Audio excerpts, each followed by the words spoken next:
Newton's laws completely fail. You cannot use them at all. Huh? Well, it's really Earth is stationary and the sun moves around the Earth, and the sun is cold and Earth is hot, and Earth is what's illuminating the moon. Huh?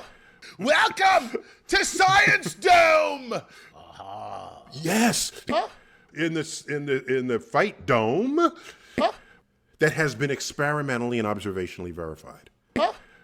Just saying. Wow. All right. Chuck, I got another explainer for you. Oh, well, I'm here to get it. Yeah. There's no end to these, I don't think. That's well, no, I will run out. At one point, my brain will be empty, and I'll just be this vessel that used to have stuff in it. A hollow but shell. A hollow shell. It's all online at that point. But I have to address something that I think we've seen in the news. You know, every 6 months goes by, and then you see a headline, astrophysicists have to rethink the Big Bang, or Big Bang is debunked, or did you see any of these at any time? Oh my! Or has the James Webb Telescope debunked the Big Bang? Yeah, it makes excellent clickbait. Yeah. There it is. It's clickbait headlines. So let me just explain a few things that's going on here, okay? On the frontier of scientific research, it is a bloody place, all right? Ideas are slayed. 2 scientists enter. 1 scientist leaves. It's the octagon. Welcome to Science Dome. Dome. On the frontier, ideas are contested daily. Right. And most ideas turn out to be wrong. All right. So I have an idea. So if you don't like me, the way you show it is you design an experiment to show I'm wrong. Ooh, okay. Ooh, that's some cutthroat, nasty stuff. That's some there. It's nasty. Ooh, all right. That's some Real Housewives stuff. Real Housewives. Let me tell you something, Phaedra. Your hypothesis is trash. Trash. When you have repeated experiments verifying an idea, we have a new objective truth that has emerged in those sciences. And what I'm telling you is that the Big Bang theory, by the way, if you type that into Google, you get the TV show. Just because you got to get through that. Then there's the Big Bang is a K-pop group. You got to get through that. Then you get to the origin of the universe. Just saying. Wow. All right. Where matter and energy were a primordial soup, where the forces of nature had merged. All of that is thoroughly supported by observations of this universe. Thoroughly supported. Okay? Now, there's some things that, well, did this really cause that? Or might it be something that we don't know about yet? And who ordered up the dark matter? We don't know where that came from. And where's this expansion? We don't know where that came from. But we can describe it, and we can measure it. Here's the point. If tomorrow you have a new idea about how the universe works, it's going to enclose everything we've been talking about up to that moment. You can enclose it in something deeper. Okay? You can say, oh, wait, I have an idea. Our universe is just one in a multiverse. Right. Fine. Okay? But our universe would have started with a Big Bang. Okay? And our universe would have expanded from a dense, hot state. And it's been cooling ever since. That's observed, and that's real. And that's not going away. That's my point. Just saying. Wow. All right?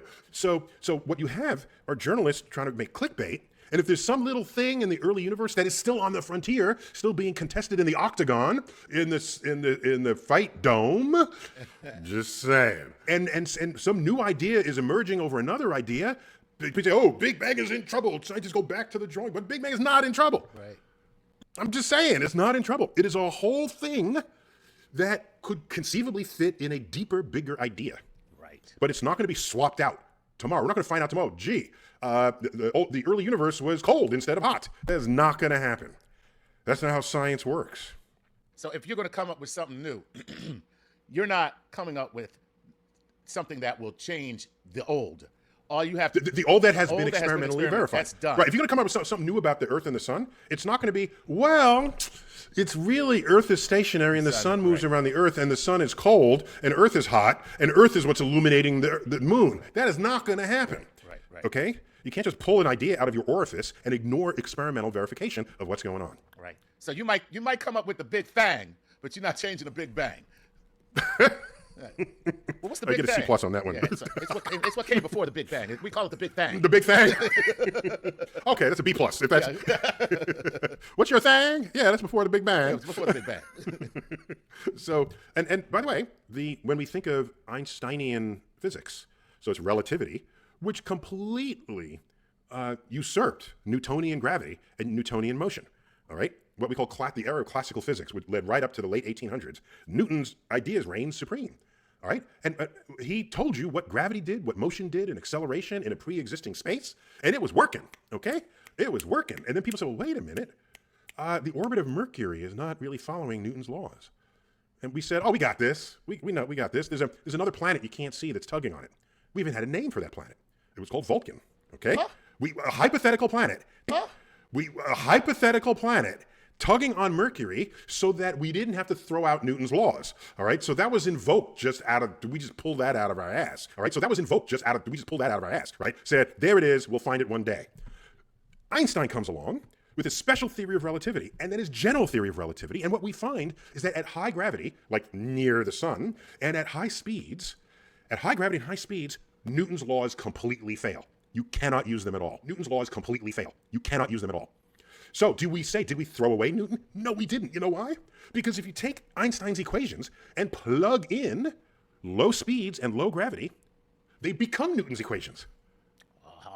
Yes. So Einstein basically enclosed Newton's ideas as a special low speed, low gravity case of a much larger, deeper understanding of the universe. That is fantastic. It is beautiful. Yeah. It is. And and by the way, Newton's gravity and Newton's motion were just fine for the Apollo project. Right. We got to the moon and back without any Einstein relativity at all. Okay. So it's only if you really up the stakes in your gravity. There's no way to understand black holes really or even the Big Bang itself with just Newtonian physics. Point is, new physics does not undo experimentally verified physics. That's the whole point of experimental verification.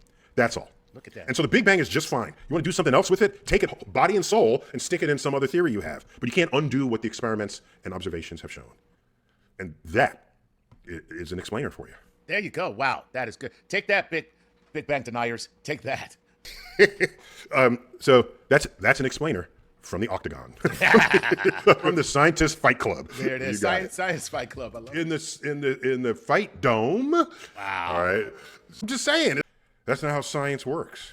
That's not going to happen. Well, it's really Earth is stationary and the sun moves around the Earth and the sun is cold and Earth is hot and Earth is what's illuminating the moon. That is not going to happen. Most ideas turn out to be wrong. All right. So that is not going to happen. So I'm just saying.